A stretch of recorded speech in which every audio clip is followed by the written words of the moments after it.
Have you ever sat down and wondered if time travel was truly possible? Or if some humans had already started time traveling? Well, in the year 2000, we got one of the biggest time travel mysteries mankind has ever faced, when the story of a man who claimed to be on a military mission from the year 2036 started spreading like wildfire. Was the man's story true? Did he actually time travel? We will go into all of this on today's video as we take a look at the mystery of John Titor, the time traveler. Thanks for watching Insanity Collection, your home for dark and mysterious content. And boy, do we have a surprise for you. We are proud to announce that the first set of Insanity Collection merchandise is now available. Visit insanitycollectionmerch.com to browse through our insane collection of shirts and hats. We've listened to you, and we've set prices very affordably, with shirts starting as low as $9.95. If you guys can support the channel by purchasing and sporting some of our merch, it would be greatly appreciated. Also, for any one of you who purchase an item from our store and post it on social media with the hashtag Insanity Collection, we will contact you and send you a very special surprise.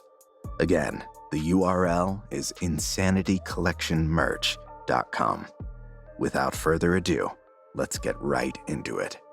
How did the story of John Titor start? Between the years 2000 and 2001, a man with the screen names John Titor and Time Traveler Zero on several bulletin boards claimed he was a soldier sent from 2036, the year the world was ended by a computer virus. His mission was to go back to the year 1975 to retrieve an IBM 5100 computer, which had the necessary equipment to fight the computer virus. He wrote online, "Greetings, I am a time traveler from the year 2036. I am on my way home after getting an IBM 5100 computer system from the year 1975. In addition to the post, he also attached the pictures of the time-traveling device, which he used to travel back from 2036.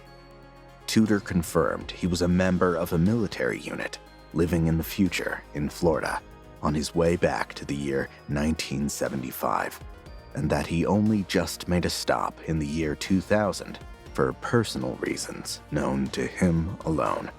He made another comment online after people were finding it hard to believe him. He said, "My goal is not to be believed.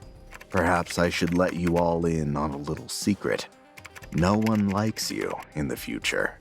This time period is looked at as being full of lazy, self-centered, civically ignorant sheep. Perhaps you should be less concerned about me and more concerned about that." Titor claimed that he had been selected for the governmental time travel mission specifically because his paternal grandfather was directly involved in the assembling and programming of the IBM 5100 computer. To support this claim, he described an unpublicized feature of the IBM 5100 computer. What was this hidden feature, you ask? Well, in 2001, Titor wrote, "You mean other than the mad cow pandemic, the breakthroughs in high-energy physics, and the unknown function of the 5100? The function allowed the computer to emulate programs in other languages used by IBM mainframes. But the company kept this undercover so it wouldn't be abused by competition. 3 years later, in 2004, IBM came out to announce that indeed, such a secret function actually existed on the IBM 5100 computer. This remarkable reveal led people to believe that John Titor was either an actual time traveler who came back from the future, or was part of the creators of the IBM 5100 computer. John Titor's time machine. According to Titor, in the future, humans were so technologically advanced that they had created a time machine, which was what he had used to travel to the past. He described the particular time machine he traveled with in several online posts. In one of his earlier posts, he described it as a stationary mass temporal displacement unit powered by two top spins, dual positive singularities, producing a standard offset Tipple sinusoid. The earlier post explained the time machine contained two magnetic housing units for the dual microsingularities, an electron injection manifold to alter mass and gravity of the microsingularity, a cooling and X-ray venting system, gravity sensors, 4 main cesium clocks, and 3 main computer units. However, the most surprising thing about this time machine was that it was installed in the rear of a 1967 Chevrolet Corvette convertible. This didn't dissuade believers of Titor from wanting a ride on the time machine. Titor addressed this in another post. For all of you interested in coming back with me to 2036, perhaps we should discuss the trip. Please be aware that the displacement unit moves through time and not space. We will be driving the current vehicle with the displacement unit in it to Tampa, Florida. From there, we'll go back to my first arrival date on this world line. Then we'll have to drive to Minnesota, sell the current vehicle, and get another one that would have been around in 1975. We will move the displacement unit, which is about 500 pounds or more, into the new vehicle and go back to 1975. Once in 1975, we will drive back to Tampa and make the final hop to 2036. If you'd like to stay in 1975, you're welcome to do that.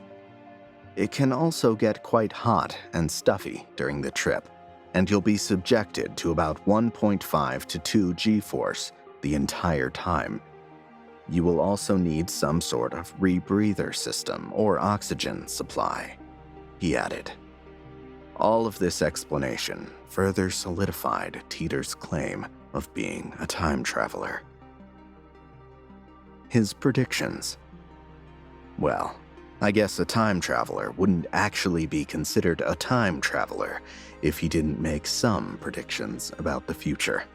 And that was exactly what John Titor did. He made a number of predictions, some of which were true. Some never came true, and some had elements of truth in them. In one prediction, Titor spoke about the deception of weapons of mass destruction before the Iraqi War in 2003. He said, "None of the things I have said will be a surprise. They were set in motion 10, 20, even 30 years ago. Are you really surprised to find out that Iraq has nukes now? Or is it just BS to whip everyone up into accepting the next war?" This prediction was believed by many as a way Titor suggested there will be a war with the Middle East nation, and that he had foreknowledge of the conflict. Another prediction he made was about the IBM 5100 computer, which we have already discussed earlier. Titor didn't stop there. In another one of his posts, he randomly wrote the question, "Can you care to share with me how you would solve the overheating problem on your spaceplane?" It was only until 2003, when the Columbia Space Shuttle disaster happened, that many people understood what Titor was talking about. We're going to suspend our normal format right now because we've got some breaking news. A few minutes ago, it was about 8 o'clock because we had just started at the top of this hour, the Space Shuttle Columbia was going over North Texas. You're looking at a live picture now of Mission Control. You'll notice here, it looks like you can see pieces of the shuttle coming off. The Columbia Space Shuttle disaster happened after a piece of insulating foam struck the shuttle's wing during takeoff. leading to superheated air bleaching the damaged wing during re-entry and the destruction of the craft. Conspiracy theorists and believers of John Titor took this as another piece of proof that Titor knew the fate of the NASA mission and was from the future. John Titor also made a couple of predictions that never happened. The biggest one was probably when he predicted an upcoming civil war in the United States, which had something to do with order and rights. He predicted it would start in 2004 with civil unrest surrounding the presidential election of that year. He described the civil conflict as a bizarre type event, slowly got worse every year, and would be pretty much at everyone's doorstep, finally erupting in 2008. As a result of this civil war, the United States would split into 5 regions based on various factors and differing military objectives. This civil war, according to Titor, would end in 2015 with a brief but intense World War III. Titor specifically mentioned Washington, D.C. and Jacksonville, Florida as the majorly hit regions during the supposed war. And after the war, Omaha, Nebraska would be the new U.S. capital. He stated that the hostilities shown during the war were caused by border clashes and overpopulation. He also predicted mad cow disease would spread over the globe and that the Olympics would be canceled. Well, as you all know, this never came true. Surprisingly, Titor also predicted that some of his predictions, just like these ones, would not happen. He stated that the Everett-Wheeler model of quantum physics, better known as the many-world interpretation, was actually correct, and according to Titor, this caused a new time stream to form because of his travel. Titor wrote that by being in the past, he was creating a different timeline, and certain things about his reality and ours were different. He wrote, "New events that happen at different times, football games won by other teams, things like that." Investigation carried out about John Titor. In 2003, the John Titor Foundation, a for-profit organization, was created after the disappearance of John Titor. And by 2008, an Italian investigation TV show, Voyager, took up the case, hiring a private investigator to take a closer look at the time traveler's tale. His investigation led back to the CEO of the John Titor Foundation, Larry Haber, as the man behind the whole incident. Also, an IP address connected with John Titor was geolocated to a rented postbox in Kissimmee, Florida, which belonged to the foundation.